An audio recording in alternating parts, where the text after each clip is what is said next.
is a presentation of Sertoba Media and Comey Media Incorporated.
One and all, it's that time again. We're back for Total Football Talk Extra. I am your host, Drew Willingham. And as we have been doing for the past 3 months, we have to welcome in our special insider for this special episode.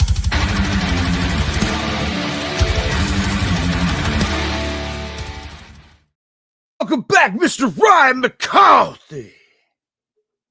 Yeah.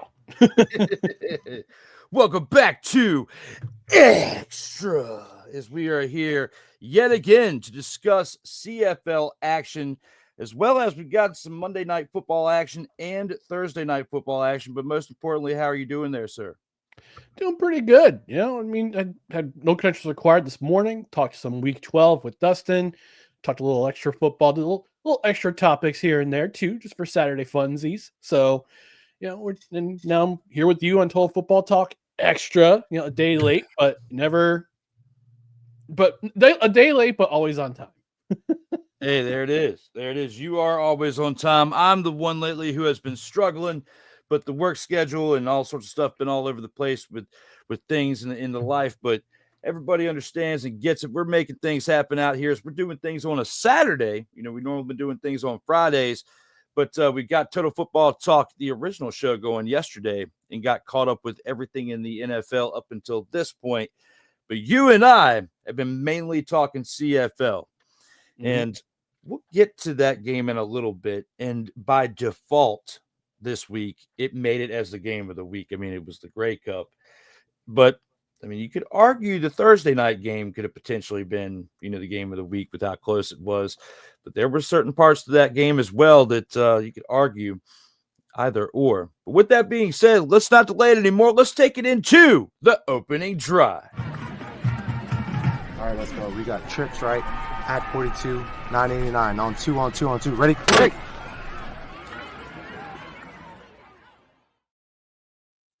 And here with the opening drive, we're going to start it off with a little Monday Night Football.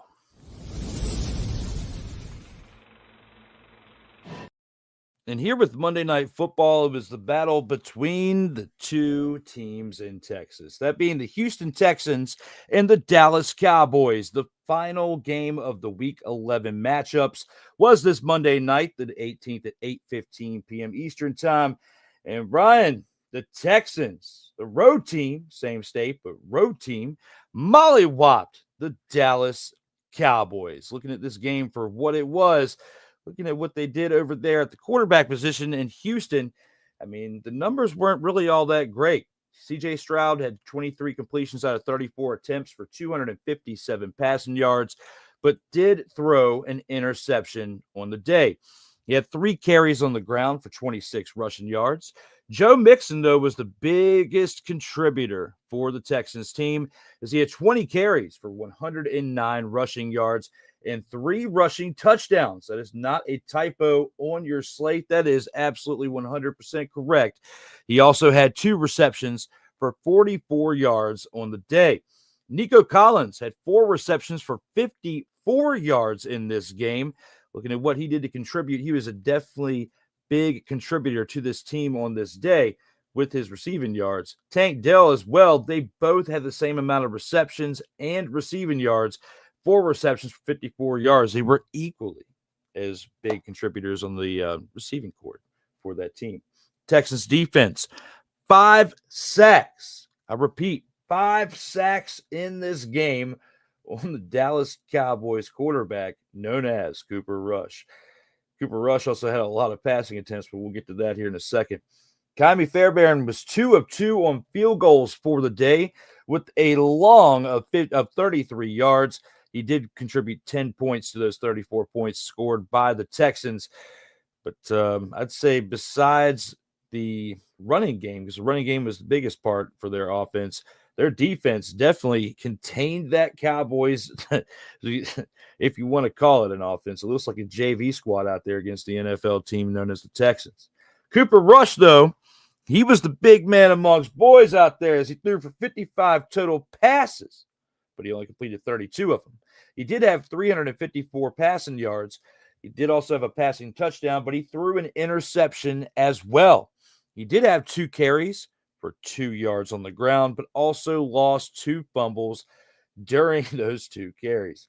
CeeDee Lamb had 8 receptions for 93 yards on the day. Kevontae Turpin had 3 receptions for 86 yards, but also put up a touchdown in this game.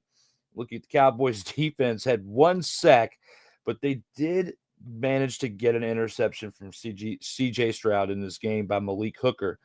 Brandon Aubrey let the team down, even though his missed field goal didn't really do but so much. He was 1 for 2 on the day, and the one that he made was for 53 yards. Very, very low point for them with that. He did contribute 4 points between that and the extra point for the touchdown that they scored from that Cooper Rush touchdown pass to Kevontae Turpin.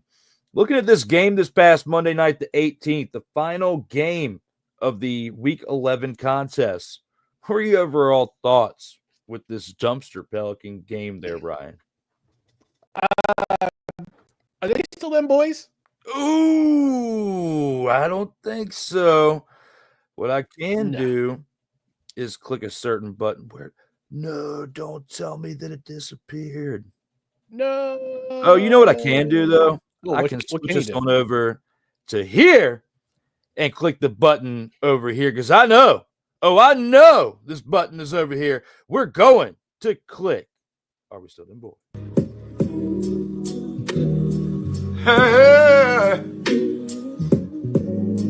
Ain't nobody calling me, texting me, paging me, asking me, are you still involved?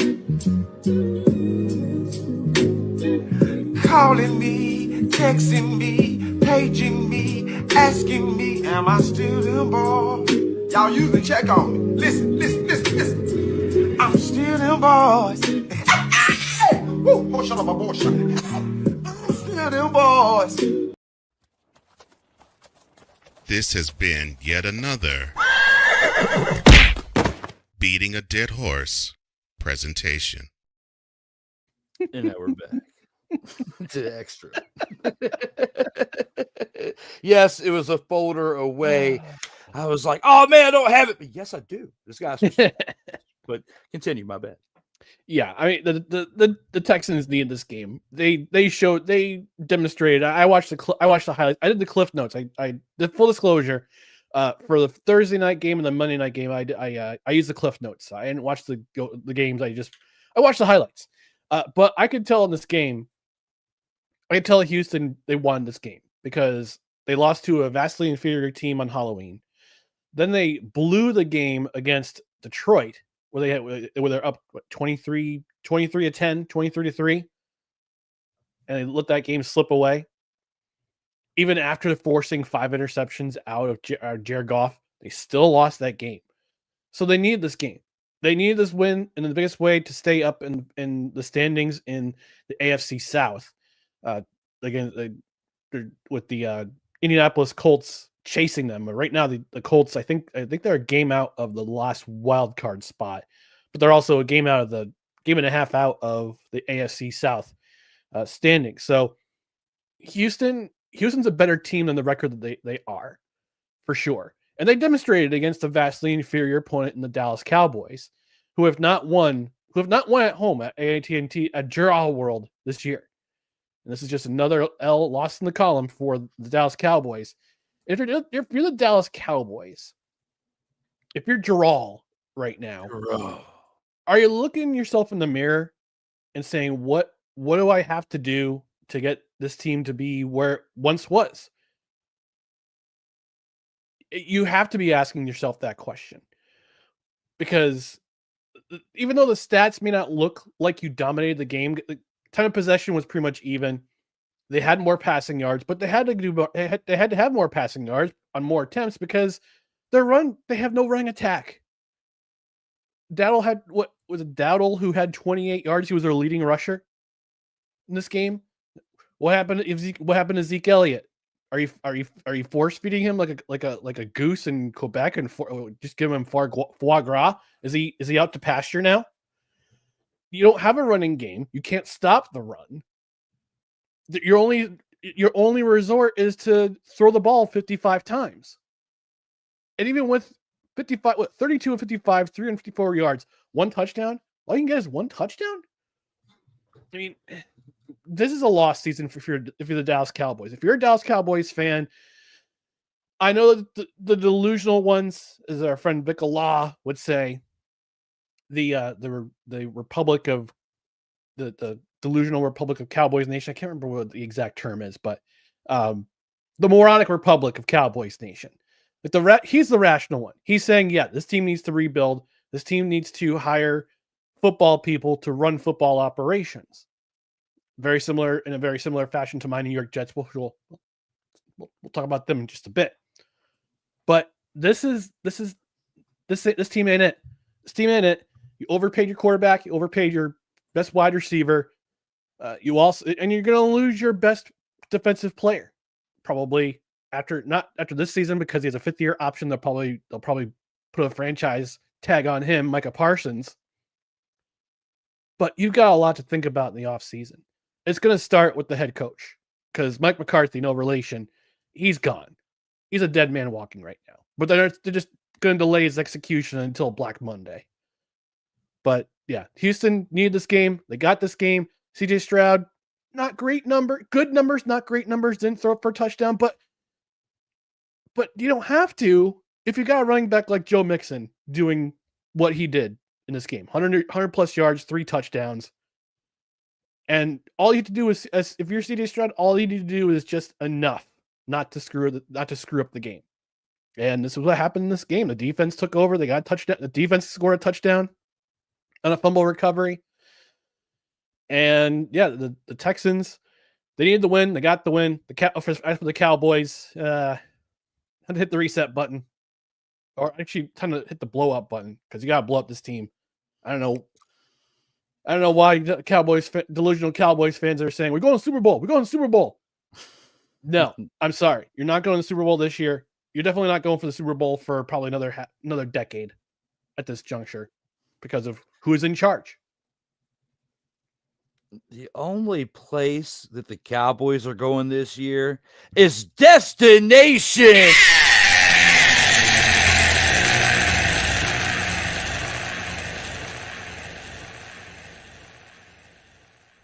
Let me talk to you. And contrary for what my man just said about those Cowboys fans, going to Super Bowl, all you need to stop it. Get some help. Everybody is doing this at all of you right now who have been saying for the past 3 decades that you're going to the Super Bowl.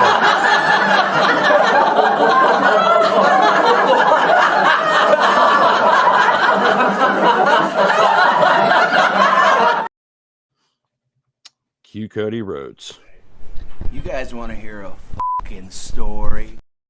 Story is this. They absolutely suck right now. I mean, you are worse than what the Commanders were last year at this point, even though you do have 3 wins. You will probably still gain another win or 2 before the season is up. I mean, you should with who you have on the roster, but the way things have been going for you lately, it doesn't look like that's going to be a possibility, because you've lost 4, 5 straight games now. You being the Cowboys. So looking at it for what it is, the Texans are not playing up to the level of what they were playing last year, but they are still respectively 7-4. and can still do damage in the playoffs. They can get hot at the right time and make some damage. But there are other teams that are banged up. There are other teams like the Bills who are steamrolling right now, but it hasn't gotten to January yet. And when they get to January and that snow starts to cool them off, we'll see if it would. I mean, it's just what we've seen for the past 3 years. 2021 was supposed to be their year. 2022 was supposed to be their year. 2023, Cowboys were supposed to have their year every single year, and it's not working now. So I'm sorry, Cowboys Nation, but You can't handle the truth. with all that being said, let's go and take a look at the comment section for the comments that we've got rolling in right now. Our guy Sick Diggy's in the house. Good morning, good afternoon, good evening, and good night. What is it, about 8:48 over there in Norway for you? This is what makes our show international right now, because Sick Diggy is on our comment section. So shout out to him for being here. We appreciate you out here in these streams. Brace yourselves. It's time to get extra wild and extra deep and extra insightful. Welcome to Total Football Talk Extra. Sick was bringing some gems yesterday, and I got a bunch of shorts I got to cut out this weekend from content that we've recorded over the past couple of days. Shout out to him for always dropping the dimes, zingers for us to be saying out here in the streams. They haven't been them boys since 95 to 96. The cheerleaders, however, are still them gals. Amen and amen. You know, speaking of amen, I got to give Sick this. Oh, my brother, testify. When it comes to a wrestling reference and old brother Devon right there, was that a total Surprise, motherfucker. come on now, brother?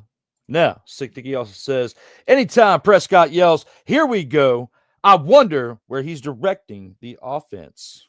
Yeah, and Cooper Rush was doing the "here we go" thing too. Mm-hmm.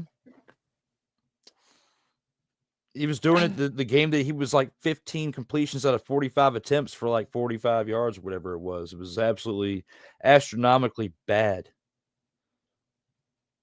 Yeah, if you're wondering where they're going to 5 losses in a row, and probably, knock on wood, 6 tomorrow.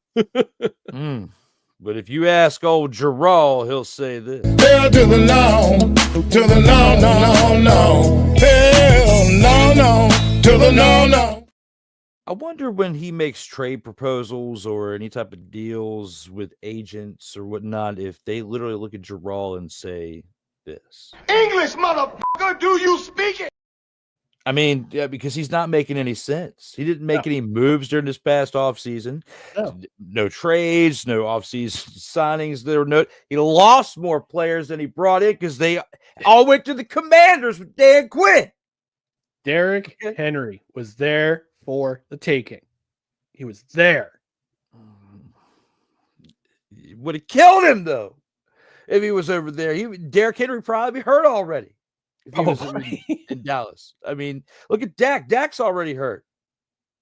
Oh, Dak literally tore the hamstring off his bone in that Falcons game. I know, playing the offensive line, and you would be saying the same thing if we were to go back in time, make sure Derrick Henry goes to the Cowboys like it's a Madden video game trade. Same thing would happen to him too.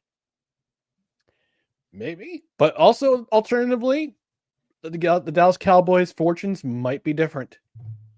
And we just don't know what kind of we don't know. And if we had Doctor Strange here and we had him calculate how many universes that could have happened, there's only one possibility, and it never happened.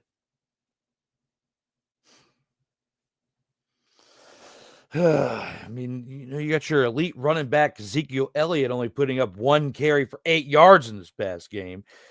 I'm just saying, a lot of that has to do with the offensive line.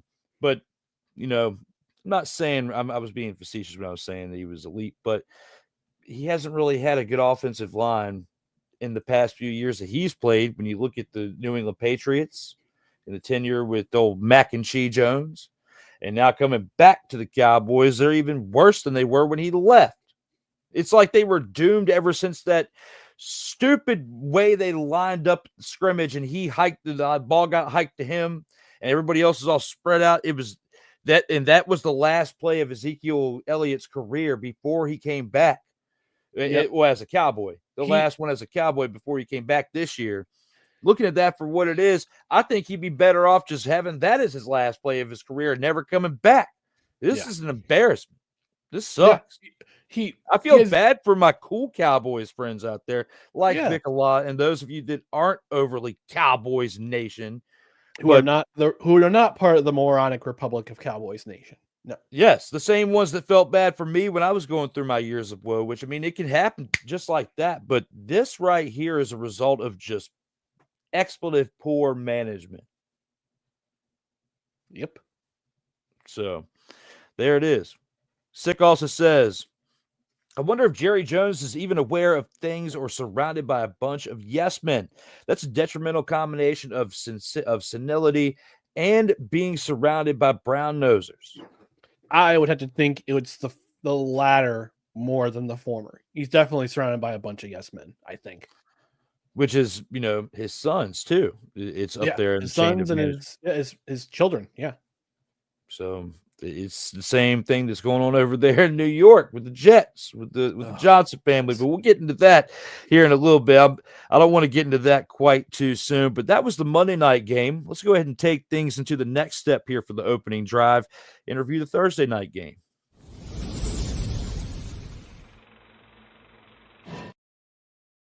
This past Thursday, we kicked off Week 12 in the NFL as the Pittsburgh Steelers traveled to Cleveland to take on the Browns. The snow was coming down over there in Cleveland, Ohio there, Mr. McCarthy. There at 8:15 p.m. Eastern time for this kickoff to Week 12. The Pittsburgh Steelers would lose 24-19 as they were leading 19-18. And the Browns came back and scored there on the goal line with 57 seconds left this past Thursday night. Looking at this game for what it was, let's take a dive into the statistics now. Jameis Winston, 18-27 for completions out of attempts for 219 passing yards. He threw an interception, but it didn't cost him as they were still able to find a way to win. Basically, when you look at the fact that he did put some damage to the other team on the ground, 3 carries for 7 yards on the ground for the day, and did have a rushing touchdown. Nick Chubb, we've been welcoming back Nick Chubb for only a short period of time. It's been nice to see him back after that devastating injury he suffered a while back. I mean, it took him a long road to recovery, but he's not putting up like Nick Chubb numbers what we were used to, but he's still getting in the end zone, which is important. He did have the amount of carries that we would like to see from him. He had 20 carries on the day. He only put up 59 yards in this game, but you got to look at the weather conditions that they were a part of for one. 2, you got to look at the Pittsburgh Steelers defense for what they were able to do to this offensive front of the Cleveland Browns. He only put up 59 rushing yards, but he did get 2 rushing touchdowns. He added 1 reception for 1 yard on the day as well. Jerry Jeudy had 6 receptions for 85 yards, as well as Jordan Atkins had 3 receptions for 38 yards for the receiving core of the Browns. The Browns defense made a big impact to this team. 4 sacks on the day. Dustin Hopkins, the kicker, only had 1 field goal completed out of 1 attempt. It was for 34 yards, but he did put up 4 total points with the extra point tries for the Nick Chubb rushing touchdowns. So now, when you look at that in comparison to the Steelers, who were actually up with 1 minute left, and then the Browns come back and score right there at the very end. Russell Wilson didn't do horrible on the day. He didn't turn the ball over. He was 21 completions out of 28 attempts. He also had 270 passing yards out of those completions for 1 passing touchdown. He did run the ball 3 times for a total of 10 rushing yards. Jaylen Warren, the apparent successor to Najee Harris at some point, puts up 11 carries for 45 rushing yards and a rushing touchdown. He also had 3 receptions for 19 yards on the day. When you compare that to Najee Harris, who had 16 carries, 5 more carries than Warren, for 4 less yards, 41 total rushing yards. I say the writing's on the wall. I think this is Najee Harris's last year, but we'll get to that when it comes to his tenure in Pittsburgh here in a little bit. He did add 2 receptions for 13 yards, but again, Warren outshined him, and he didn't really shine. He just had a better average per rushing attempt. Calvin Austin had 3 receptions for 78 receiving yards and a receiving touchdown. Pat Fryermuth, their tight end, had 4 receptions for 59 yards on the day. And the Steelers' defense had 1 sack with an interception by Dante Jackson. Chris Boswell, the kicker, did miss a key field goal earlier. It would have made a difference in the way this game transpired in the last quarter. He missed that, but he did make the other 2 attempts that he had out of 3 total. And he had a long of 48, contributing 7 of the 19 points for the Steelers on the day, but he could have contributed more had he made that field goal and kept the momentum in the favor of the Steelers. Looking at this game for Thursday night, what were your overall thoughts? Not with just seeing the action on the field, but seeing the conditions that they were playing in. Yeah, I another game I went back, had to do the Cliff Notes, cram for the exam. but I watched the highlights, and the conditions didn't really start to deteriorate until about midway, about 5 minutes left in the third quarter. Yep. And then you just see blizzard conditions, and you see Al Michaels having a really tough time following and tracking the ball, tracking the players who make the receptions or run the ball. But here is a statistic. I was looking at the team stats. Here is a stat that is going to stick out here. And I watched the highlights and give credit to the Cleveland Browns defense, especially the defensive line, because there were 3 attempts made by the Pittsburgh Steelers on 4th down. And 2 of them were 4th and less than a yard. And the defensive line stuffed them. Absolutely stuffed Justin Fields or whoever, or Russell Wilson, whoever was trying to carry the ball, absolutely stuffed them. The only time they converted a 4th down was in the 4th quarter when they were on that touchdown scoring drive. On the flip side, the Browns went on 4th down 4 times. They converted all 4 attempts on 4th down. That to me was probably the biggest stat of the game. The fact that the defense held when Jameis Winston threw that ill-advised interception late in the 4th quarter. You figured, this is game over. This is game over. All needs a couple first downs, and the Steelers can clinch it. But give the credit to the defense; they held, got the ball back for their guys, and Winston made a few very key throws on 3rd down to Jerry Jeudy, especially. He had himself a pretty good game with 85 receiving yards, and the fact that he got a lot of those yards in deteriorating conditions on the field, it's been a tough season for the Browns. And I'm gonna give flowers to my co-host Dustin here, who said during No Credentials Required, what if maybe the Browns' fortunes would be different if Jameis Winston was quarterback of this team at the beginning of the season and not Deshaun Watson? And I had to agree with them. I had to agree with them because it just seems like the Browns have been playing much better ball with Winston than they did with Deshaun Watson in the lineup. So, but the Browns defense is always going to give fits to the other team. This is a rivalry game. This is a long-standing rivalry in the NFL, the old NFL, the OG NFL, pre-merger NFL, that has bled into the AFC Central and now the AFC North. And you always get hyped for rivalry games.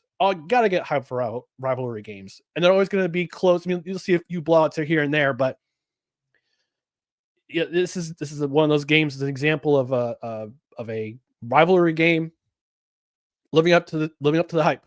And for Pittsburgh, you have to wonder if they were kind of overlooking the Browns, especially after that win on Sunday against the Ravens, and they just overlooked the fact that the Browns defense is still legit. They were number 1 a couple seasons ago. When you got Myles Garrett doing all the disruption, they have 4 sacks to prove it. They didn't have many turnovers in this game, but the defense of the Browns is still going to be keeping them in games. So credit to them. Credit to credit to Jameis Winston for keeping his calm and leading them on a touchdown drive to take the lead. Nick Chubb, you see him, his last touchdown, no gloves. He went old school Ricky Waters, no gloves, and scores touchdown. Scores game-winning touchdown. Good for that. Good for him coming back after that really devastating injury last year that could have been career-threatening. But thankfully, he came back. He's back in full form, and hopefully this turns things around for the Browns. I know the AFC is execrable right now, with a lot of teams who are 3-8, 4-7, but they're still within like 2 games of a playoff berth of the last wild card spot. So maybe this is the thing for the Browns to give you the resilient team that they were last year when they had Joe Flacco in the lineup. Maybe Jameis Winston is this year's Joe Flacco.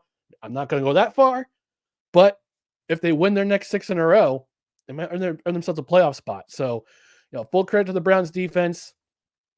And again, full credit to that offense and Jameis Winston for not panicking after he threw that interception and getting the job done on a Thursday night.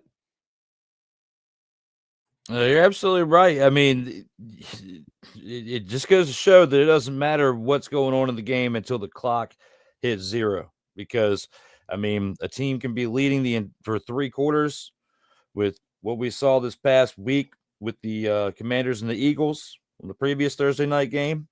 And in the 4th quarter, you just let the floodgates open with the rushing attack. And then all of a sudden, Saquon takes the game over there in the 4th quarter. And then, of course, JD threw an interception, but we're not going to talk more about that because we're talking about this Thursday's game. But right here and now for this, I mean, the snow did impact there, like you said, from the 3rd quarter on. It wasn't that much of an impact until the 3rd quarter. And it wasn't like what we saw on Monday night. This was a more competitive contest. Like you said, divisional rivalry between these 2 teams. The Browns defense is still serious. Like, they still want to win.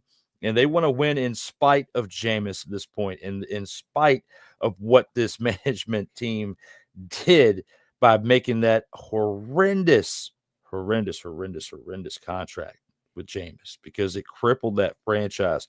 Myles Garrett, anybody else who's there for an extended stay with a nice contract deal is trying to find a way to get out of there. I mean, it's like it's not quite as bad as the Jets, but it kind of is.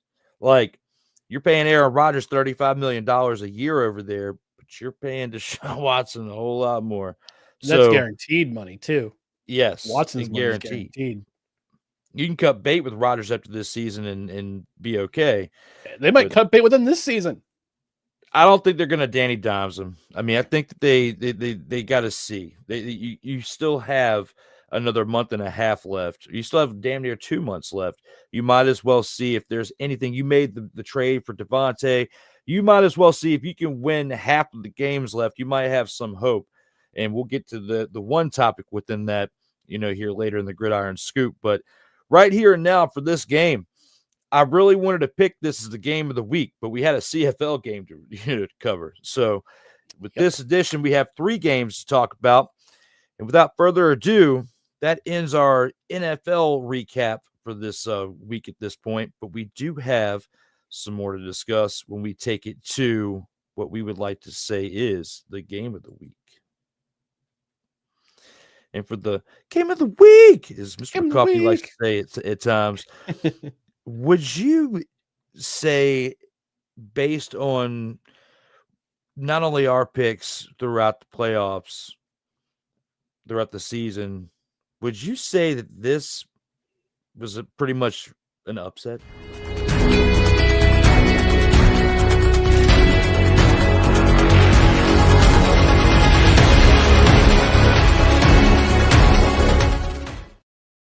I mean, with this Grey Cup, Toronto Argonauts came in to play Winnipeg this past Sunday at 6:00 p.m. Eastern time.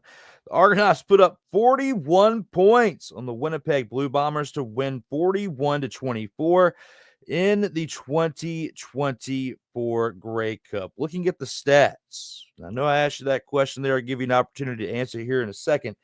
But looking at what Nick Arbuckle did coming in for the injured Chad Kelly, who got injured in the previous finals matchup, he puts up 26 completions out of 37 attempts in this game.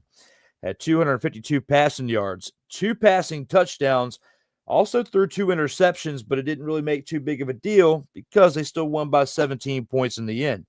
He also added 2 carries on the ground for 11 yards. Kadeem Carey, the staple to this offense this season, in my opinion. A 15-carry day for 79 rushing yards and a rushing touchdown. Kadeem Carey, absolutely big contributor to why they even made it to the Grey Cup. And I would have to argue that he was a big contributor to why they won the Grey Cup. We'll get into that more here in a minute. He also had 3 receptions for 10 yards on the day. Dejon Brissett had 3 receptions for 45 yards and a receiving touchdown. Kevin Mittal had 2 receptions for 23 yards and a receiving touchdown. The Argonauts defense put up 1 sack on the day, but put up not 1, not 2, not 3, but 4. You can't see me, but they did put up 4 interceptions on the day when it came to them recovering those from Zach Collaros. Those 4 interceptions were hauled in by Benji Franklin, who's had at least 1 interception in the past 4 games and multiple games with 2 interceptions per game. You got to look at Winton McManus, Deshaun Amos, and Robert Priester. All 4 of those guys hauled in an interception apiece for the Argonauts to help mollywop this Winnipeg Blue Bombers offense. Our man Liram. We got to talk about Liram for a second there, Ryan McCarthy. We have another opportunity here in episode 12, week 12, us and episode coverage, but we have an opportunity to talk about Liram. Hey. Okay. We also have one more opportunity for you to help me say this motherfather's name because I know how to say his first name. I got that down to practice. Laralu. Am I close? You're close. It's Haralahu. Haralahu. There you go. Cindy Luhu. All right. but with that being said, Liram or the snipes call from King of the Hill. Liram saved one of his best games for last though in this season. I mean, he was perfect. I mean, he did a lot of this throughout the year where he, was 3 for 3, 4 for 4, 5 for 5. He very seldom missed. And he had 4 completed field goals out of 4 attempts in this game with a long of 45 yards, contributed 16 of the 41 points. When you look at the fact that this team won by 17 points over the Blue Bombers, you could argue that it was because of Liram. Liram's the man. They would have still won by 1 point had he missed everything. But hey, Liram is the man. You got to give him his props when it's due, and I'm doing it right now. Could be a sneak peek to my dog of the week. We shall see. But Zach Collaros for the Blue Bombers, somebody who has been a big part of their turnaround. When they were playing like dumpster Pelicans at the beginning of the year, I was giving them a hard time. Mr. McCarthy here over on my side over here was saying, hey, they've made 4 straight Grey Cups. They've been going to all these championship games. They have slow starts. They can still turn it around. And they kept losing. And then eventually they turned it around. So, because I was saying that during week 2, I was like, this team looks awful. But a few more weeks went by. They kept losing. Eventually they turned it around. They made it here. But it just looks like they ran out of gas, in my opinion. When you look at what Zach Collaros did, 15 of 30 on the day, 311 passing yards, and 4 interceptions.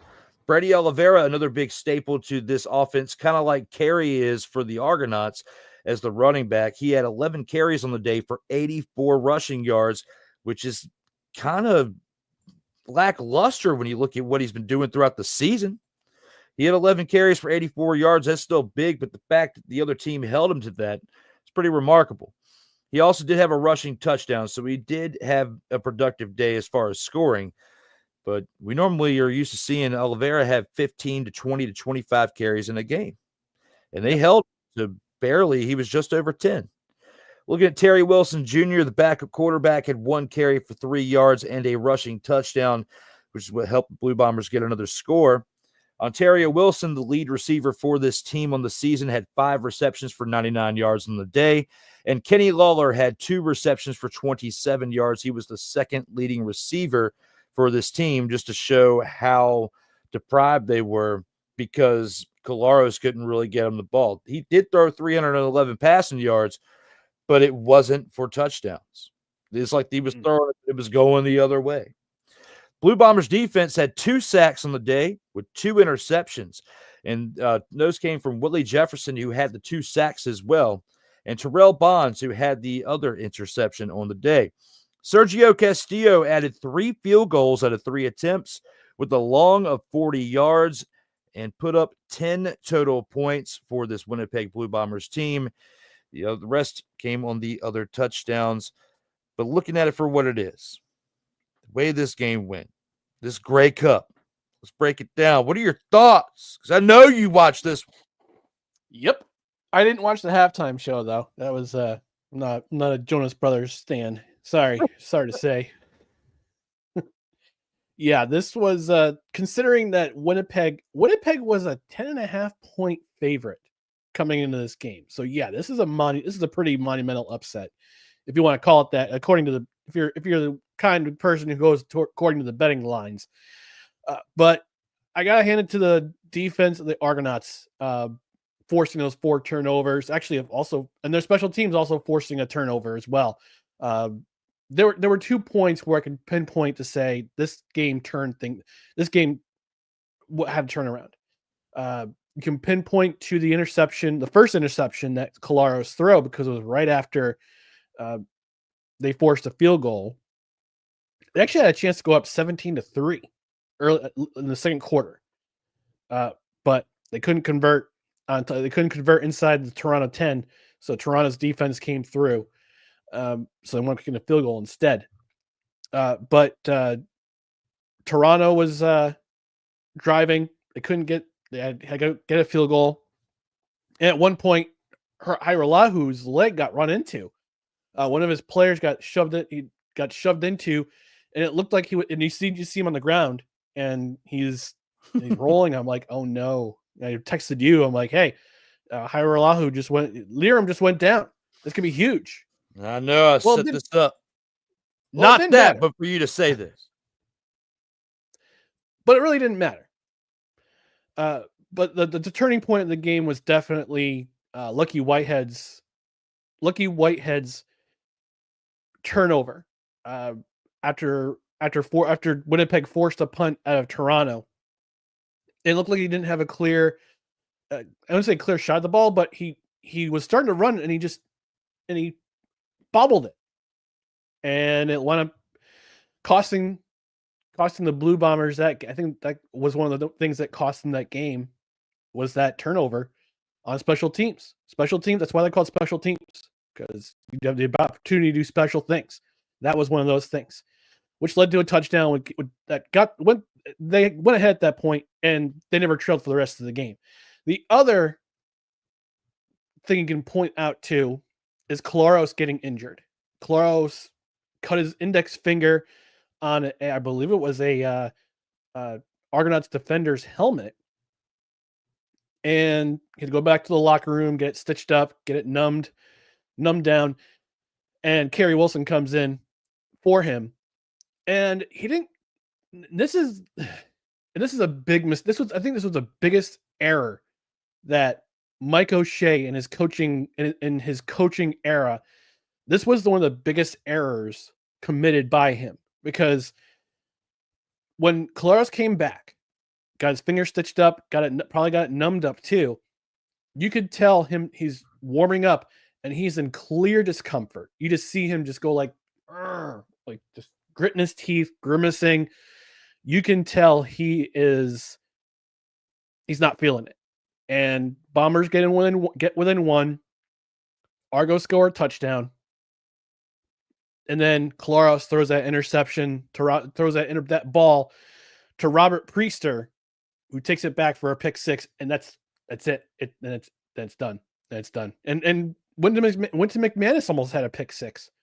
Got tripped up at the end, but yeah, you could just tell the snowball effect was happening after Collaros has that injury, cuts his hand, and if Kerry Wilson stays in the game, gets more comfortable with the speed and with everything that's going on, he's a rookie too, so he was third string at the beginning of the year until Chris Streveler hurt his knee and then he became sick, and then he came back up.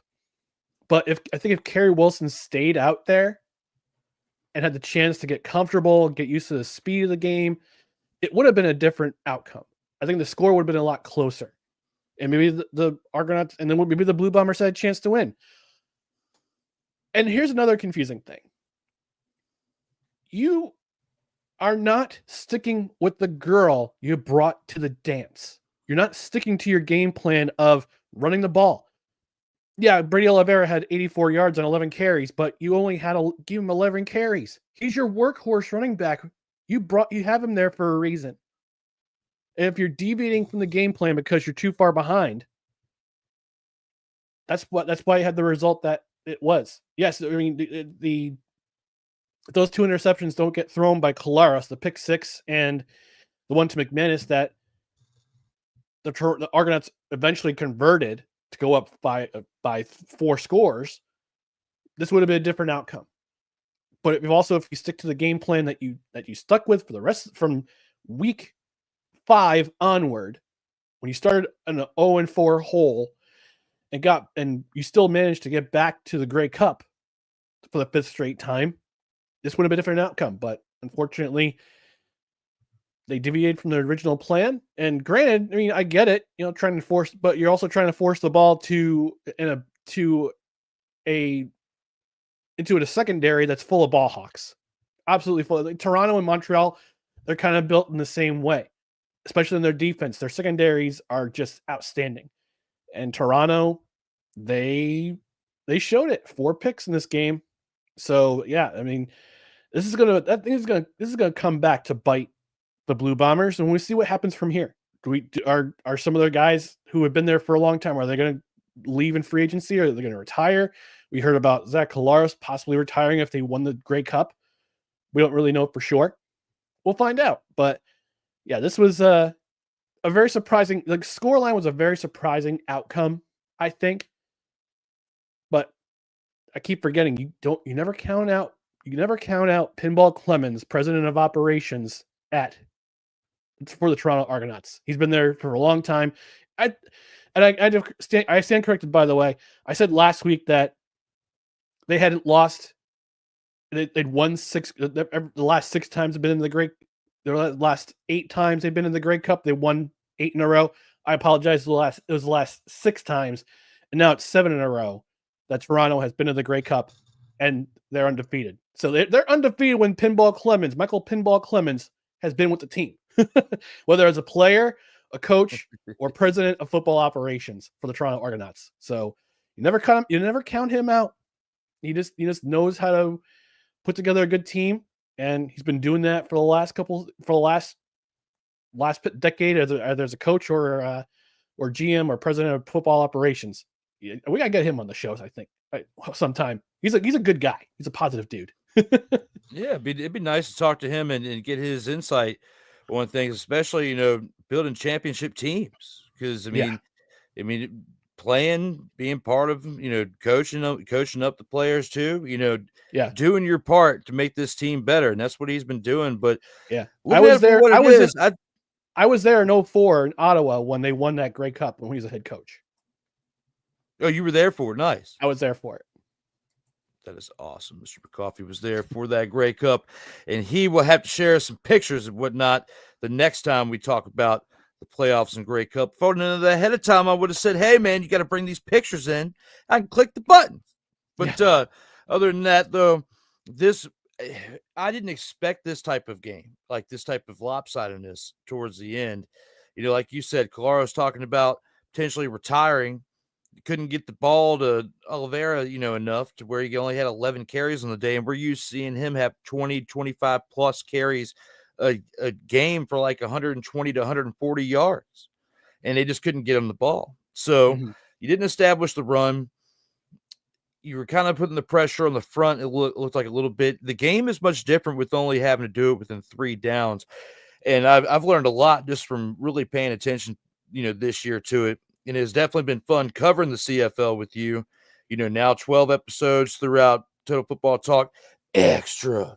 And then all of the season throughout Total Football Talk up until the time the NFL started, 3 months ago. So, man, time went by so fast covering it to where we are now just finishing up the Grey Cup coverage. I can't believe it, man. There's a lot of statistics, a lot of, highlights and stuff that we went over from just what we've reviewed.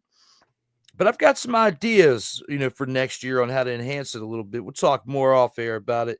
But we had to finish up this season in the only way we knew how, and that was to bring you guys the Grey Cup coverage between the Toronto Argonauts and the Winnipeg Blue Bombers.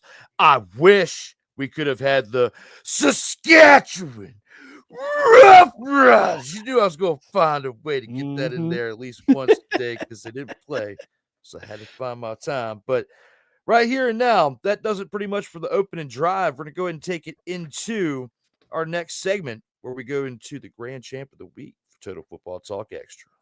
All right, let's go. We got trips, right? At 42, 989 on 2. Ready? Hey!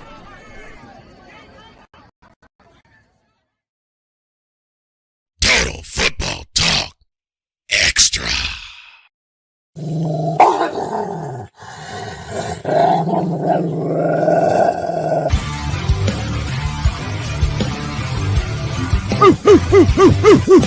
Where my dog's at? There's one right there, Mr. McCarthy. We are back for one more Grand Champ segment, but now we have to switch it up because CFL's ending. We're ushering in some NFL games now towards the end of this week. So the Total Football Talk Extra Grand Champ of the Week, not the CFL one. You can pick either in the CFL game, the Grey Cup, or from this past Monday or Thursday night's games. What is your Grand Champ this week there, sir? My Grand Champ of Total Football Talk Extra this week is Toronto Argonauts quarterback Nick Arbuckle. And if you watch the Grey Cup, he's got one of the most interesting stories of narratives of the Grey Cup. Lost his mother when he was a teenager. His dad's currently battling cancer. In 2020, he was forced to stay in Canada with his wife and at that time a newborn daughter. Couldn't go back to the U.S. He was backup for the Stampeders back in 2018 when they won their Grey Cup, and he was forced into this role after Chad Kelly had his broke his tibia and fibula in the East final. Came in, got the job done, and was curious to see what happened this week in the Grey Cup. And he performed. He did his job. He did his job. 26 of 37, 252 yards, 2 touchdowns, 2 interceptions. Also contributed 2 carries for 11 yards, and won the game MVP for the Grey Cup. But considering all his story and the adversity he went through, he was the third quarterback on the roster when training camp opened. It was Chad Kelly, Cameron Dukes, and Nick Arbuckle. And with the first 9 weeks of the season, or the 9 games of the season, Chad Kelly serving a suspension for conduct unbecoming of a professional football player off the field. He was put into the role he was backup.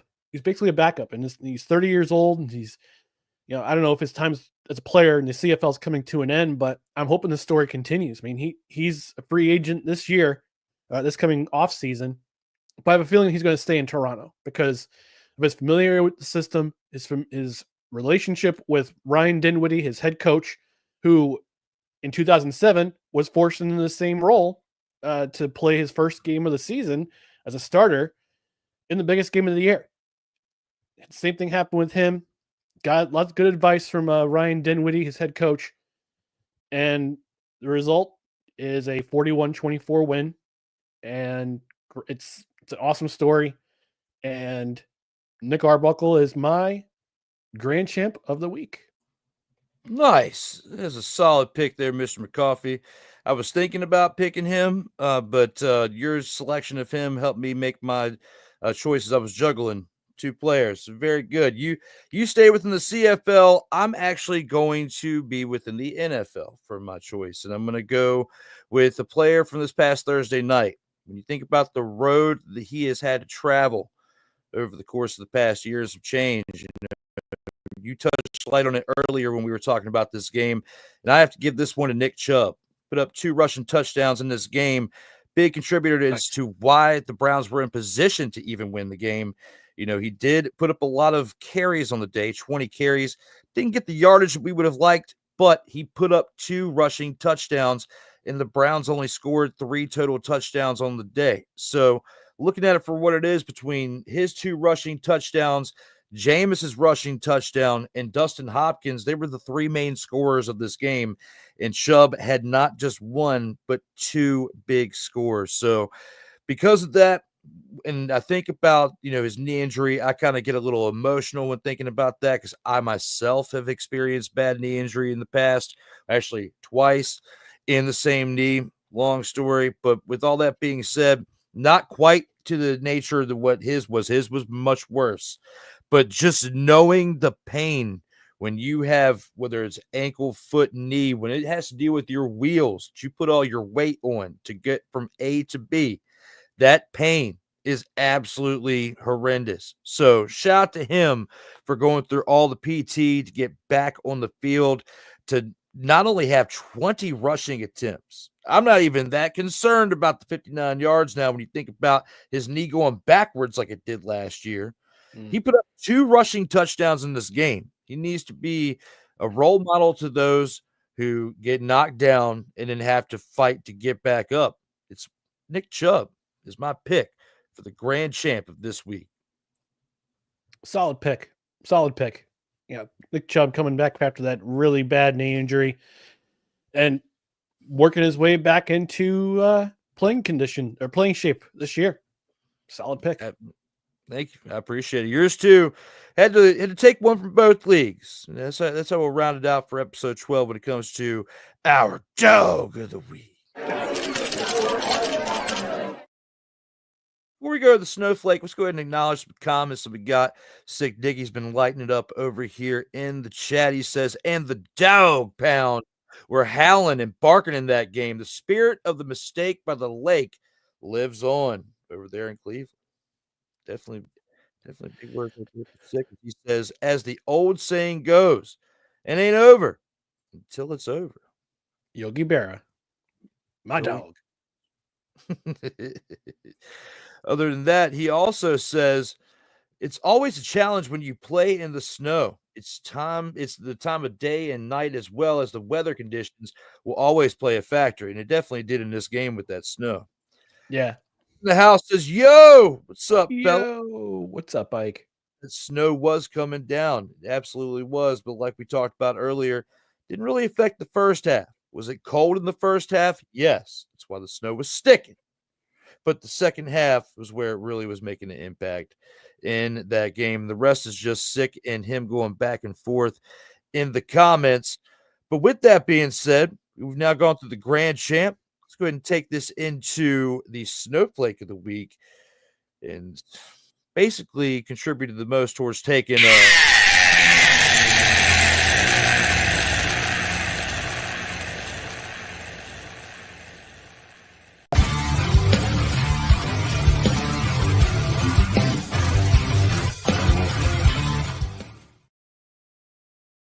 Total Football Talk Extra.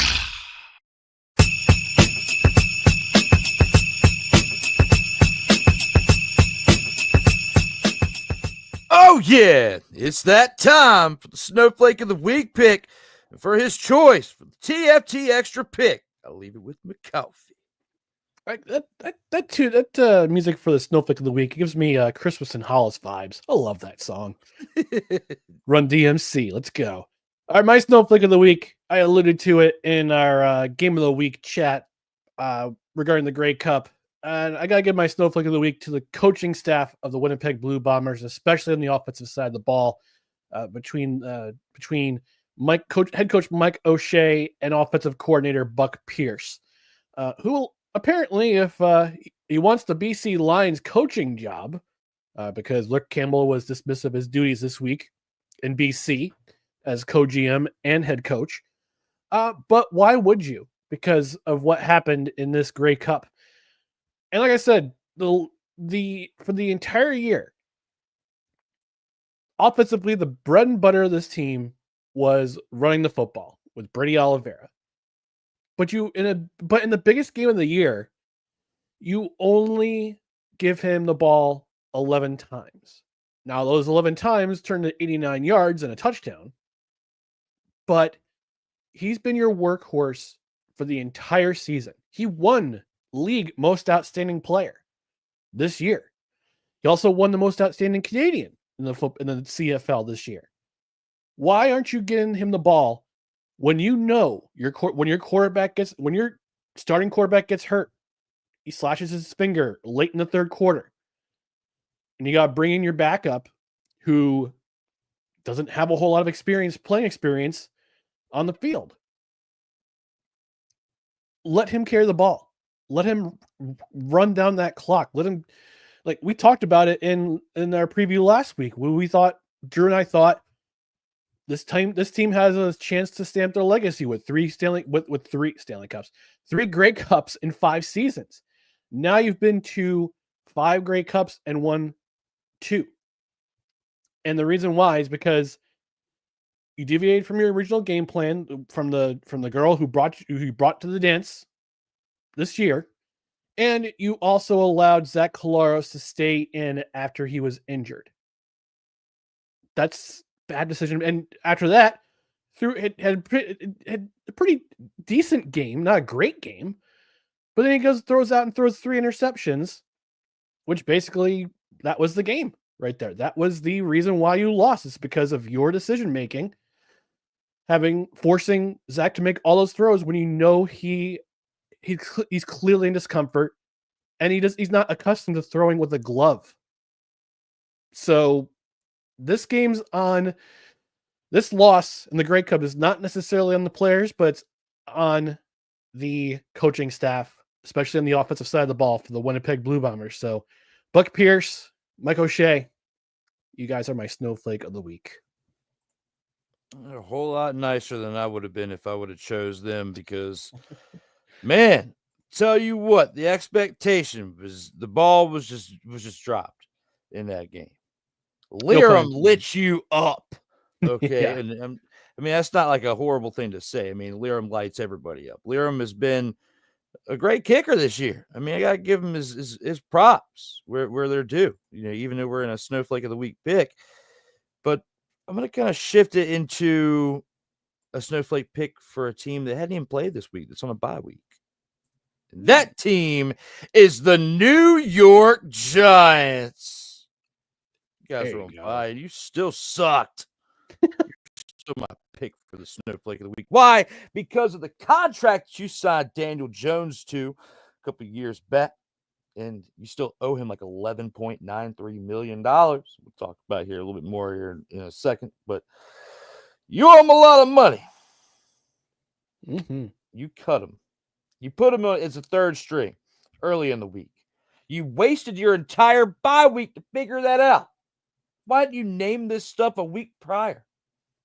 Save yourself a little bit of agony. No, you put the team through more turmoil, and you kept him around. And even though he was a classy guy and ended it the right way, you, as not managing the situation correctly in comparison to another team in New York that we'll talk about here in a little bit, or another team that we just talked about not too long ago with not being able to manage their situation all that well, that being the Cleveland Browns with their quarterback position. You are just another team that's added to the list of franchises that have mismanaged that position and throughout the NFL merger era, where It's been like huge for teams to go after a free agent or draft somebody in the top 10 who's been, overhyped in college, especially from where he came from in Duke.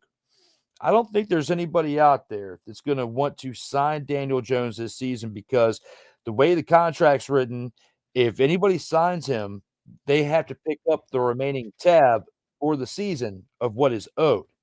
Now, going in the next year, it's like dead cat money or whatever. No, it's not going to be as much of an impact as it is now. But apparently, Daniel Jones was so bad you had to get rid of him right here and now. Daniel Jones has had his miscues, and he has definitely had games where he should have performed better and at least met the expectation. But it's hard to meet the expectation when you're mismanaging the other 10 positions on the field around it.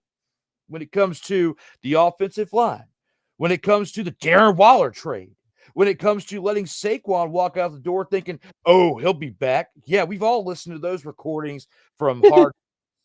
Come on now, he's not coming back. Look at what he's doing over there in Philly. Stupid. Now, looking back at this for what it is. You lose your top tier running back. You made a trade thinking you were going to get a big name, tight end, and he was going to make an impact. It didn't work. You shell out all that money to Danny Dimes before you paid Saquon Barkley, and before you didn't pay Saquon Barkley. And the messed up part is you didn't even have to restructure the quarterback's contract at that point. You could have taken care of your running back, the main staple of your team for several years at that point, and secured him. But instead, you let everybody walk. Everybody's gone. Surprised if Dayball still has a job at the end of the year. He should next season because he's a good coach. He's just been set up very, very, very badly. But they didn't even play this week. But my pick is the New York Giants because of what just happened yesterday with releasing Daniel Jones. Earlier in this week, announcing him to third string, putting Tommy Cutlets in there over somebody in Drew Lock that you just brought in not too long ago, who's been the second string quarterback all year, and Cutlets has been third. How do you go from third to first without somebody calling you out for it? These are reasons why you are my snowflake of the week. Yep. Solid pick. Solid pick for the snowflake of the week. And we talked about it on No Crunches Required. Ding. This morning about the situation. I guess Daniel Jones had actually requested his release and got it. And he addressed the media a couple days on Wednesday saying I wrote a few words down after he was demoted to third string quarterback. He said, I wrote a few words down, and I want to thank the New York Giants fans. It's been a dream come true to be a quarterback for the New York Giants, and I loved every minute here. So you could kind of tell that this was coming eventually. So and then L. Duncan tried to dunk on him on First Take or SportsCenter or whatever it was, and it's like, don't be horrible, okay? But I feel for the guy. We both Dustin and I felt for the guy because a lot of this wasn't his fault. No. A lot of this was not his fault because of the way that David Gettleman had him set up with no offensive line, no weapons to throw to. I mean, you had Saquon Barkley. You're going to play great if you have a talented running back like Saquon Barkley to help you, but you set him up with no receivers to throw to. You set him up with no offensive line to protect you. And you're not helping set up the guy for success. The Jets have had the same problem with Sam Darnold. They had the same problem with Zach Wilson. It seems like it's a disease in New York between the two teams. Like they can't figure out ways to support the quarterbacks that they draft. They think are going to take them to the next level.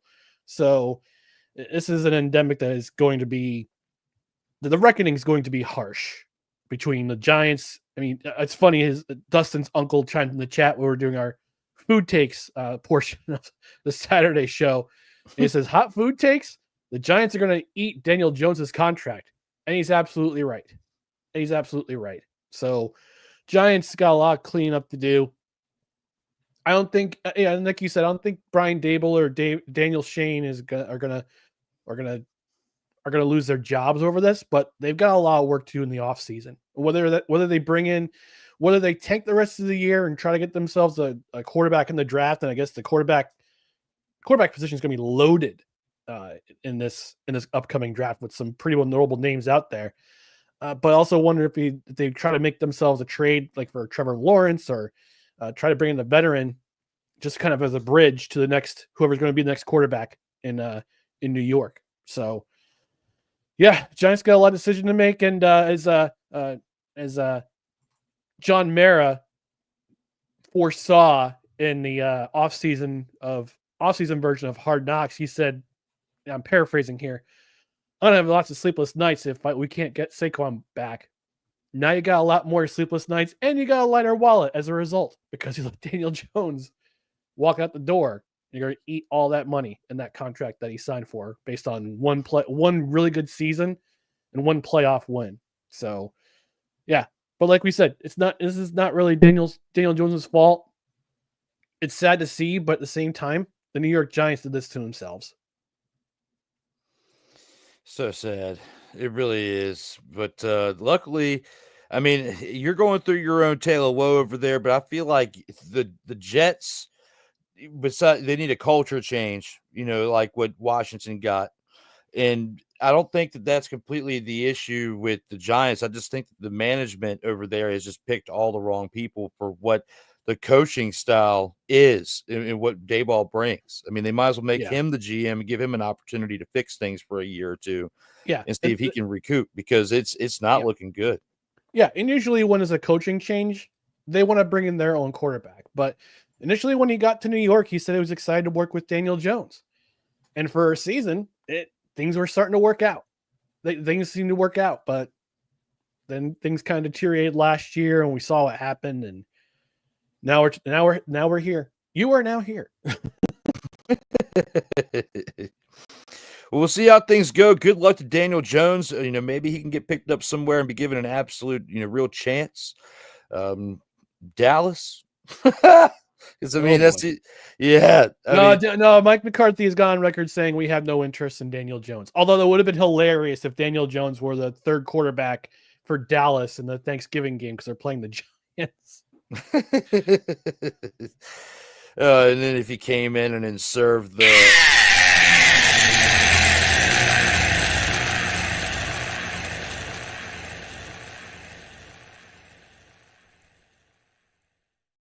That right there would be something if we got to experience that. But we'll have to see how things go for this team and for Daniel Jones moving forward. But with that being said, let's go ahead and take it into the Gridiron Scoop, round out our last topics for this episode.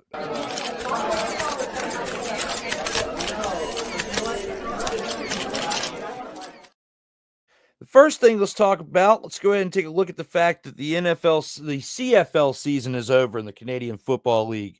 Which CFL players do you think will get an upcoming NFL opportunity? A couple of players in mind. One of them being quarterback out of Montreal, the backup quarterback, Davis Alexander. He's a free agent. He's going to be courted by a bunch of CFL teams, especially the ones in Alberta. Although the Calgary Stampeders did just sign PJ Walker to a 2-year deal, kind of under the radar before Grey Cup. For the Grey Cup playoffs. So we'll see what they can do there. But I think Edmonton's going to try to get his services and Calgary's going to try to get his services. But I wouldn't be surprised if Davis Alexander tries to, based on his success this season, leading the Alouettes, I wouldn't be surprised if he got a shot because he's got a strong arm. He's very mobile. And the guy is a dog. DAWG. Like he did the work this year. So, and I think having a former quarterback like Jason Moss as his head coach benefited him more. So, unless he decides to stay in Montreal or go elsewhere, try to test his services in a different in a different CFL market, I think you might give it an NFL a shot. We'll see. Maybe he'll wind up on the practice roster somewhere. One other guy I think would probably get a shot is Keyshawn Johnson of your Saskatchewan Rough Riders. I think he deserves a shot after a breakout season this year in the CFL. Another guy I could see is Joe from the same Rough Riders team. He went to a couple schools in the NCAA. I believe he played at I want to say Central Florida or South Florida. I can't remember which colleges he played at, but But he was high draft pick for the Saskatchewan Roughriders in the CFL draft this year. He's originally from Canada, but he's a big target. He's got great hands, and I could probably see him getting an NFL opportunity. I think NFL teams, they usually scout around this time of year to see who they could possibly bring in for training camp or an OTA or a tryout, a professional tryout. So I think Keyshawn Johnson can get a chance. I have to think Joe could get a chance. Those are the two names I can think of off the top of my head. Well, at least I know to say his name because I kept saying it as Aju, like it was, your au jus sauce for your French dip and Swiss, over at Arby's or something, your Aju. But yeah, he definitely made an impact too. So I just figured I'd get your take on that. You being the big CFL insider, and we've still got 2 months left. How does that work with their contracts? Are they like up at the end of every year, or if they're locked into a team for multiple years, can they not play in the NFL like during the offseason? How does it work? No, they have the option. They have an option to go to the NFL. Austin Mack did it this last year after his season with the Alouettes ended, and they won the Grey Cup. He signed. He and I think another player on the Montreal Alouettes. They signed with NFL teams. Max signed with Atlanta, and one of his teammates, defensive lineman, signed with either Tampa Bay or Atlanta as well. Uguak signed with an NFL team, but as soon as they were released, Montreal had first dibs on both of them for their rights, as per the CBA. So if they waive their rights, they can go to other teams, but they have the option to opt out and go to try out with an NFL team. And after training camp, if they get released, then those teams they were with, they get first dibs on the rights. And it actually worked out for Austin Mack because he signed a 3-year deal with Montreal. So he's going to be in Montreal for the foreseeable future. Got some more money out of it. Negotiating deals. That's how you play the market. That's what he did. So good on him for doing that. Let's move on to another topic that I discussed yesterday, but I'm going to get your opinion on it now that we are here for TFT Extra. Hey, who's giving them the business? With that being said, upon being ruled out for the third consecutive game this Sunday since being traded to the Commanders on November 5th, the trade deadline, are you concerned that this trade could end up being a bust when it comes to the trade for Marshawn Lattimore? No, because they knew he was. Did they not know he was hurt until they traded for him? Because he was injured before. I don't think they knew the severity of it. Okay. I mean, this is the third consecutive game the guy's out for. No, I'm not too concerned. I mean, he's on IR, so he's got to wait 4 weeks before he can make the return to practice. So, but then they can get they can schedule him for time to practice. I mean, I don't know what the severity of his injury is. I believe was it a hamstring or was it a shoulder? Hamstring. I mean, he was already on the disabled list for a couple of weeks going into the trade.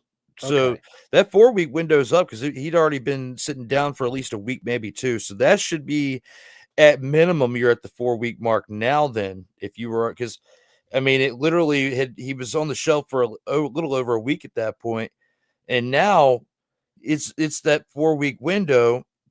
They were saying all week he might be able to suit up against the Titans, and then it was announced yesterday that he is ruled out. Yeah, I mean, if he's out for an extended period of time, then yeah, I would consider it a bust. But if he comes back and he's available for the playoffs, it might loom pretty well. So,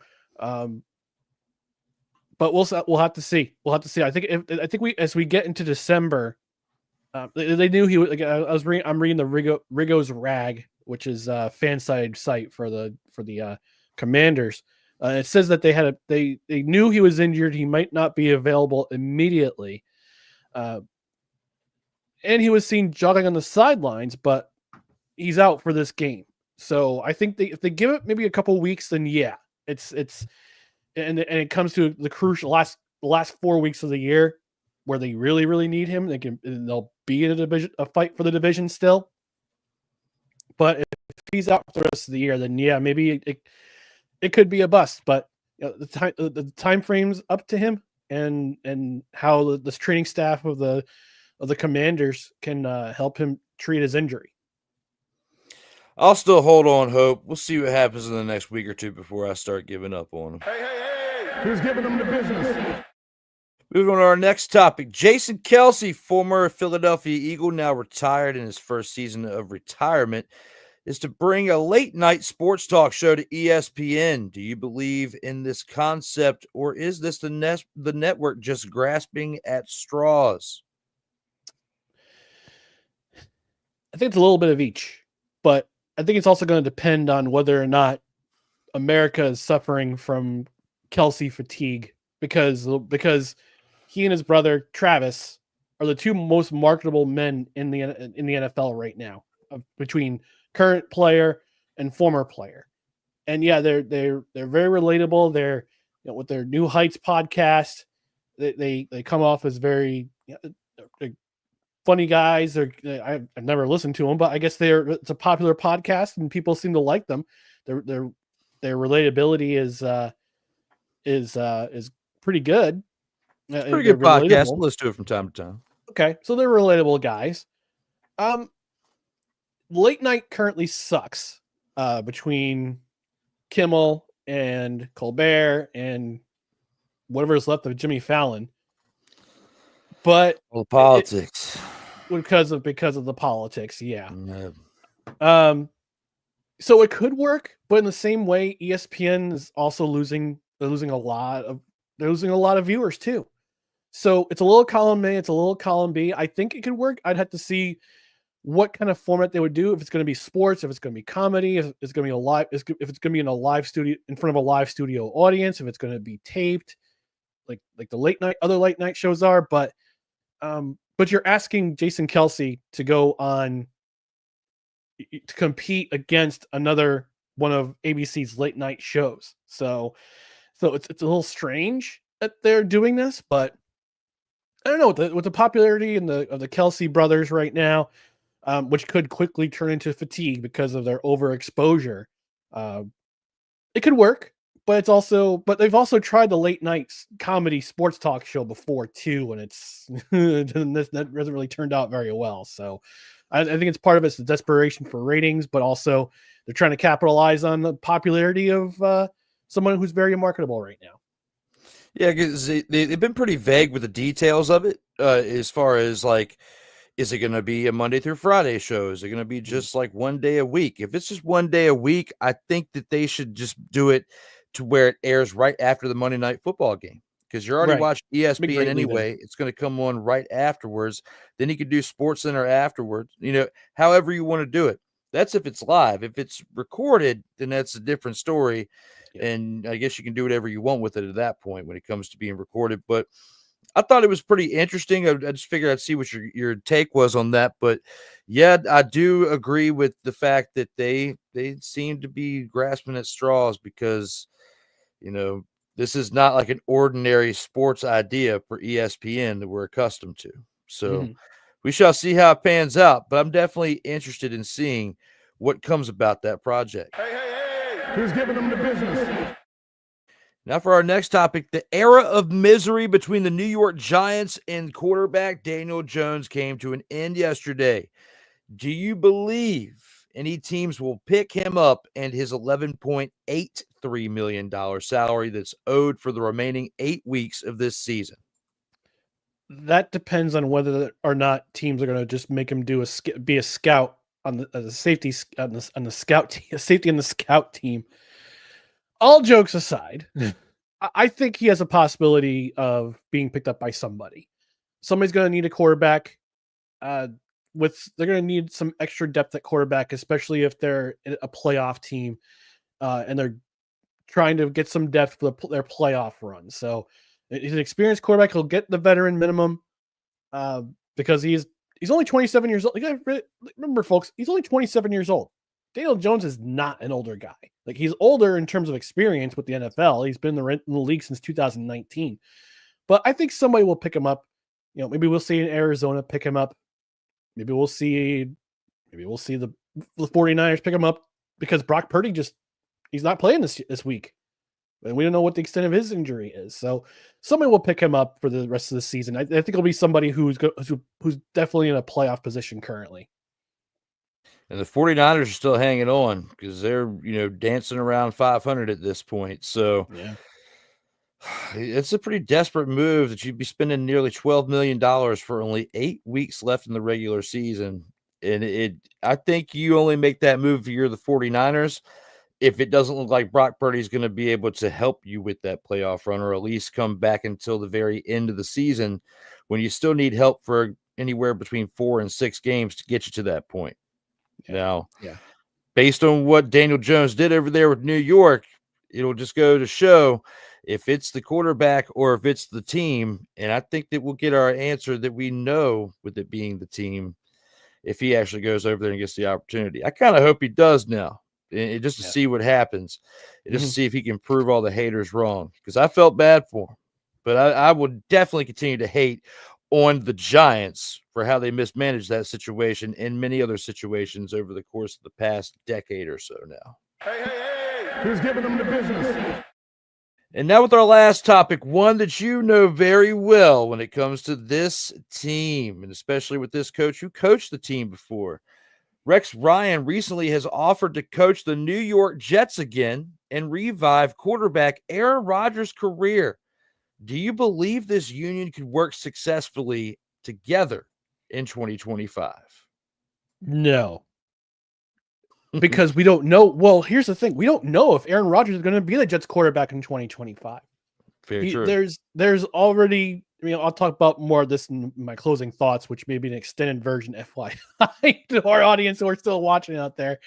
But as far as we know, Aaron Rodgers and the ownership of the Jets, they've had a very tenuous relationship throughout this season. It goes back to the suggestion by owner Woody Johnson after the Denver game that the Jets coaches should have benched Aaron Rodgers. So after that came out, it's been very tenuous between ownership and with Aaron Rodgers. And you could say all the things you want about Aaron Rodgers being the villain, being, as Cole Johnson's favorite person, least favorite person, I'm sorry. But you could say all the things you want about Aaron Rodgers and his stances on certain things and whatnot, but will he want to be here in 2025? And it sounds like all signs point to no at this right now. Oh, sorry, my cat just entered the room. So OCE. he went to my camera. There he is. OCE. There he is. As far as coaches go, I know Rex Ryan he's very popular in New York, but he had 2 good seasons and that was it. 2 good seasons. And he made the mistake of giving the keys to Mark Sanchez, and we found out very quickly what happened after that in 2011 and 2012 and onward. So I would say maybe to Rex Ryan, but there's other names floating out there, and Diana Rossini this afternoon this morning on her What I'm Hearing column on The Athletic believes Eric Mangini should get a second shot in New York. Yeah, I know. But, here's the thing, too. Eric Mangini wasn't that bad of a coach.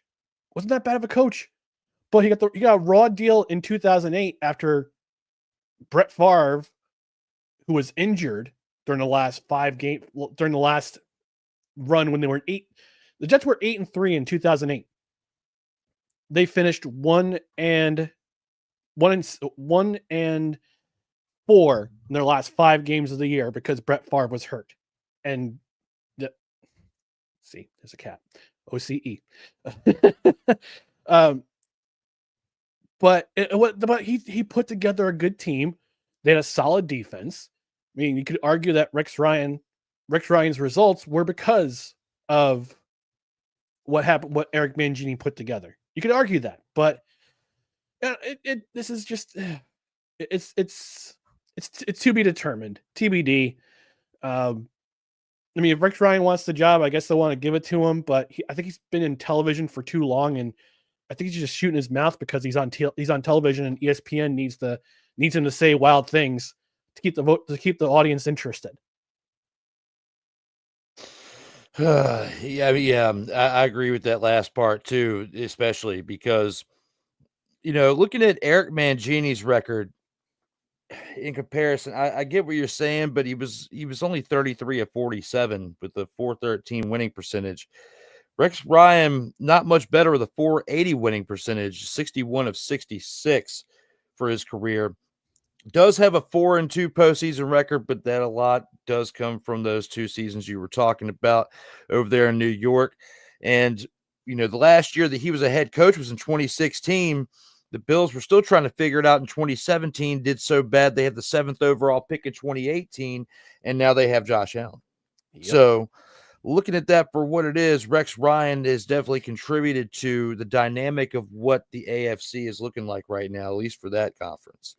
So I don't know. Had he gone from New York and had some success in Buffalo, which if he did, we wouldn't have Josh Allen in Buffalo today.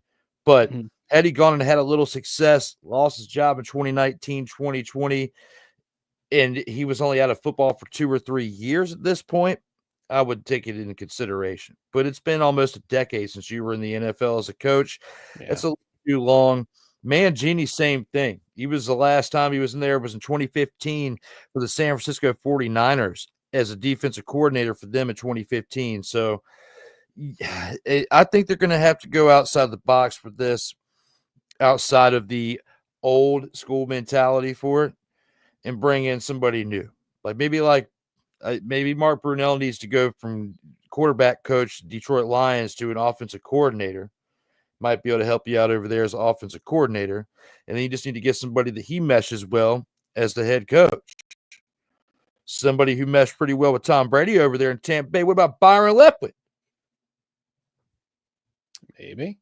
Byron Leftwich, head coach. Mark Brunell is your offensive coordinator. I think that's the beginning of a culture change because look at what they've been doing since 2021. I know Dan Campbell's the head honcho over there, but he can't do it all by himself. It's true.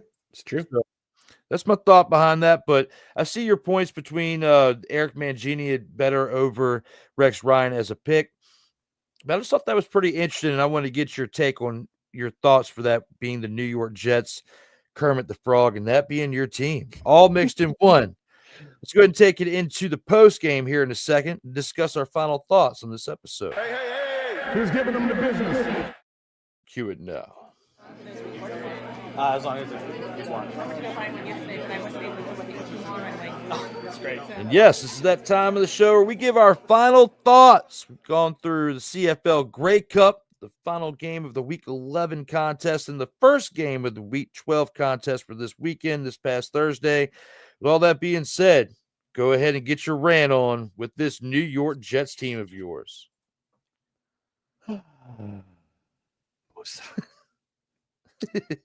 So Tuesday, the news came out that general manager Joe Douglas was being dismissed as general manager of the New York Jets after 6 tumultuous, I'd say probably 6 decent seasons, but this year was the most tumultuous of his tenure. Yes, and I'm counting 2020, which was one of the worst years witnessing this team as a Jets fan, but arguably this year has been one of the most frustrating to watch. Now, later that day, The Athletic released an article written by beat reporter Zach Rosenblatt and Diana Rossini, giving the details of what happened during the season. And that basically Woody Johnson had cut the knees from Joe Douglas. He forced him to fire his second in charge, Rex Hogan, wasn't allowed to replace him. He was not allowed to replace one of his closest advisors, who took a job with the Los Angeles Chargers as the assistant general manager, was not allowed to replace him. He implored that Aaron Rodgers should be benched after the Denver game, and has lost confidence in said quarterback. And had lost faith, and he lost faith in Rodgers' ability to lead the team. And We all know that Aaron Rodgers isn't the same player as he was in the past. But Woody Johnson was basically the one who said, yeah, we'll give you the keys to bring him on over to see what we can do. And what has happened? Coaching has been terrible. Decision-making has been terrible. I'll point it back to last week in their game against Indianapolis. The Jets had 4th and 2 at Indianapolis' 17-yard line with less than 2 minutes to go. Aaron Rodgers is saying, let's go for it. Let's go for it. We're driving. Let's go for it. Let's get the touchdown. Let's put the nail in the coffin. And Jeff Ulbrich said, nah, we're going for a field goal. I have confidence in my defense. And what happens? Colts go on a 70-yard drive in 6 plays, wrap up the game, and the Jets lose in Jets fashion. But we go back to the general manager's position. And what Woody Johnson had implored the Jets to do over the offseason and signing Tyron Smith, who was pretty decent, was a pretty decent left tackle, but all of a sudden this season he gets put on the Jets uniform, and all of a sudden he turns into what looks like a third stringer. Woody Johnson fired Robert Saleh with no consultation from absolutely anybody. He blocked Bryce Huff's extension, which led him to going to Philadelphia. Then he nixes a trade that Joe Douglas wants to bring in, that Joe Douglas wants to execute, that would have sent Alan Lazard to Cleveland and a day 2 draft pick for Jerry Jeudy. Jerry Jeudy would have been a New York Jet if not for Woody Johnson. He micromanages the team. He held out. Hassan Reddick, there was a reason why Hassan Reddick held out, because of Woody Johnson, because Woody Johnson refused to give him a contract extension. Woody Johnson was the one who pushed for the Devontae Adams trade. Devontae Adams is basically on 2 bad hamstrings right now. Oh, he also implored that Tony Adams would have been benched against the staff, against the wishes of the coaching staff. And he is responsible for the one losing confidence in Aaron Rodgers, who still wants to play next year, but he does not want to play for the New York Jets. So what's the common denominator for the 2024 season for the New York Jets? Is it bad coaching? In a way, yeah. Is it the deterioration of Aaron Rodgers? In a way, yeah. Is it the ownership of the New York Jets? Absolutely. This season's on Woody Johnson and Woody Johnson alone, because he can't help himself when it comes to making the decisions. He's got to be the one who makes the decision. I get it. He's the one who signs the paychecks for everyone, the coaches, the staff, all the off-field staff, all the ticket sales people who have the toughest job in America come 2025 in getting people to renew their tickets for next year. I've gone numb as a football fan this year. I can't enjoy football because my team, he pumped so much hope into selling what this team could have been on the field.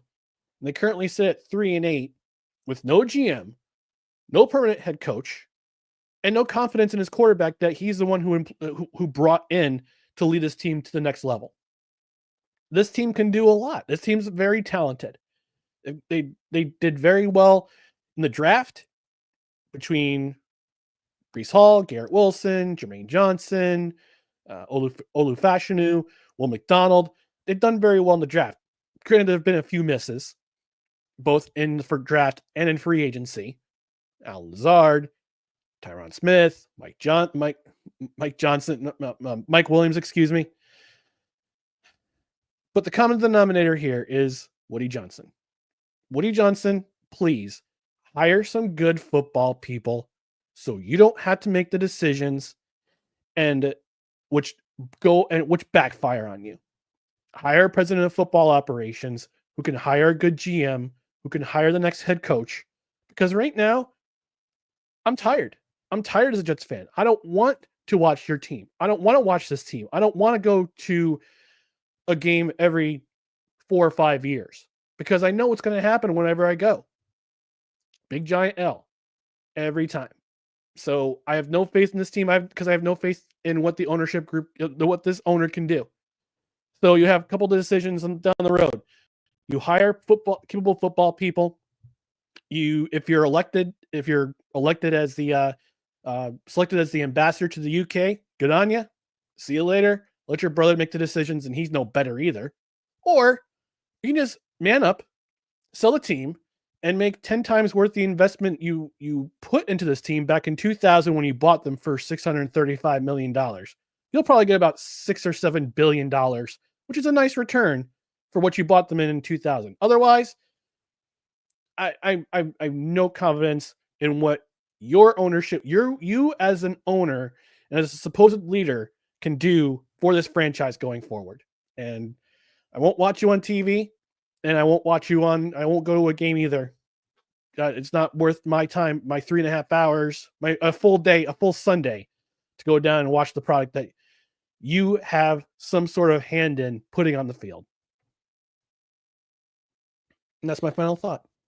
And that's really, it's sad as a fan when you get to that point, and I've had my moments of feeling that way, of not wanting to go in a particular season because of that. And some of that was while I was doing media.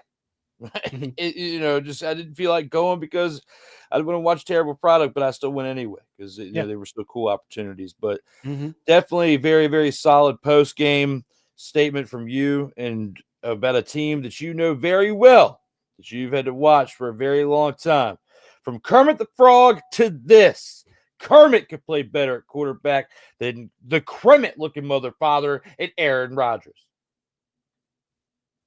But a lot of it has to do with the pieces around him, and a lot of it has to do with him himself. I mean, there's so much to go into it, but I can't say it any better than what you did, and I'm going to leave it alone and talk about something else.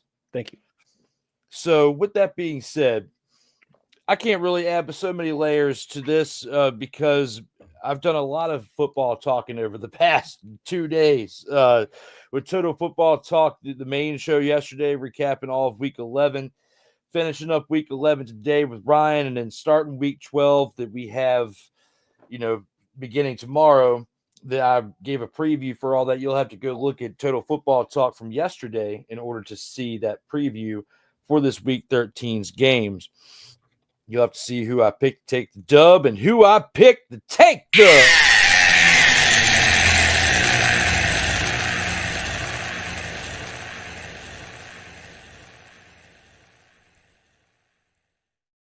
interesting season so far for myself as a fan, a follower, a contributor of some sort for said Commanders team. It's been nice to see what they've been able to do. It was not nice to see them lose this past Thursday, but they lost respectfully to a team that's within a division that has been at the top of the division for many years now and has won a Super Bowl.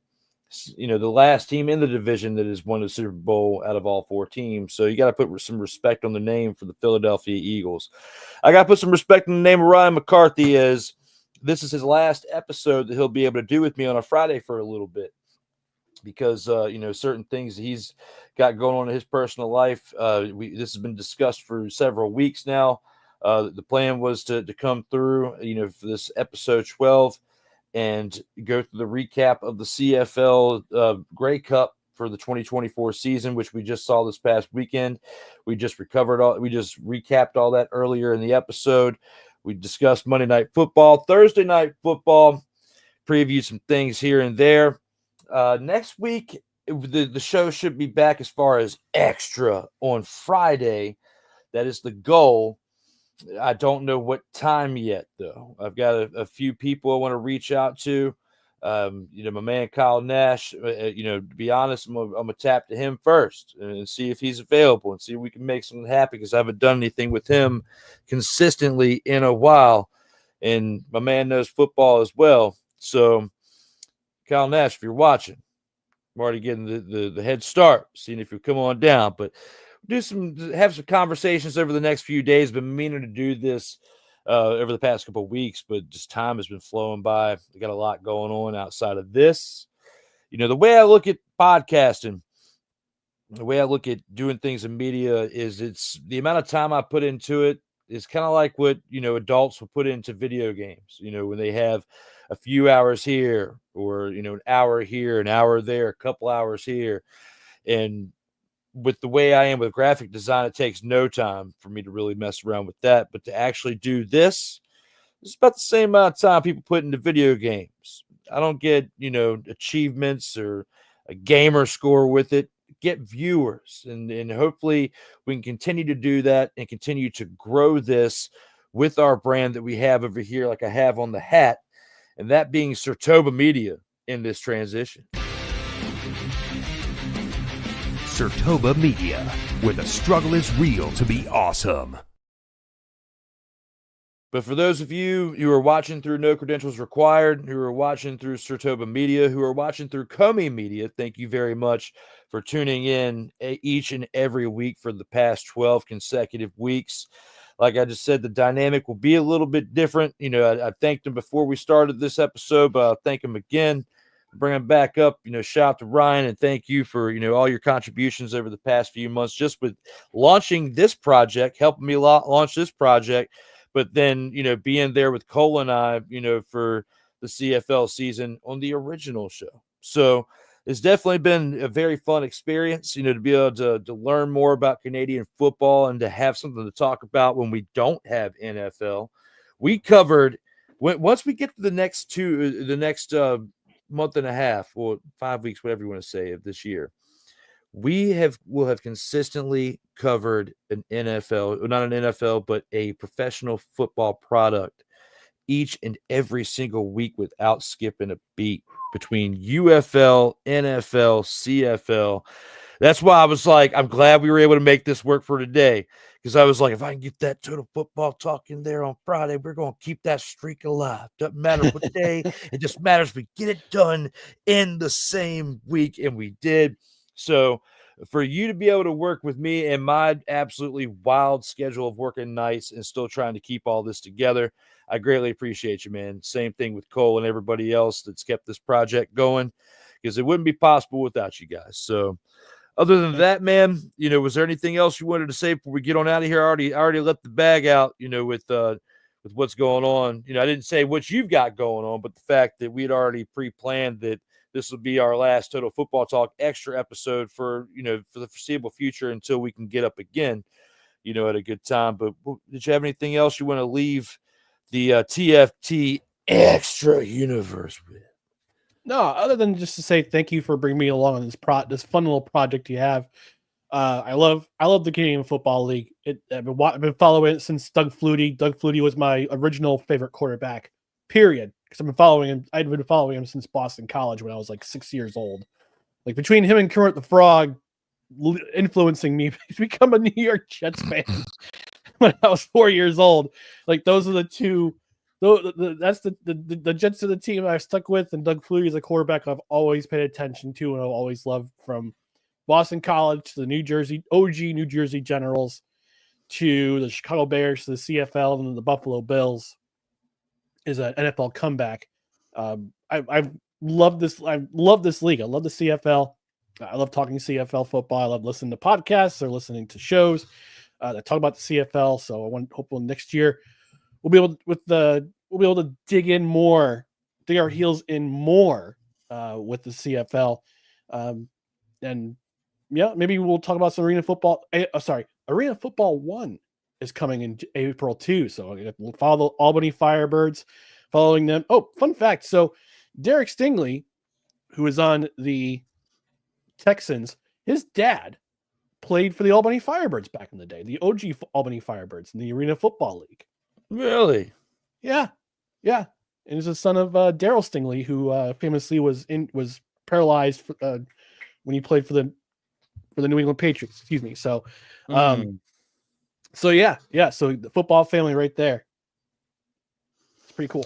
That's awesome. Yeah, we'll have to see if we can expand. I've got a few ideas too that I'm gonna keep off here that just recently happened this week that I'll tell you in the after effects of the show, here in the aftermath of it. But with that being said, we do have to get to the after hours segment of the show where we're not on the air and can talk about that. And we've only got one more thing that we've got to do before we take it to that. And that's look at one badass outro For the man, the myth, the legend, Mr. McCarthy, Ryan McCarthy, I am Drew Willingham. And as always, we got to leave you with this. Stay safe out here in these streets.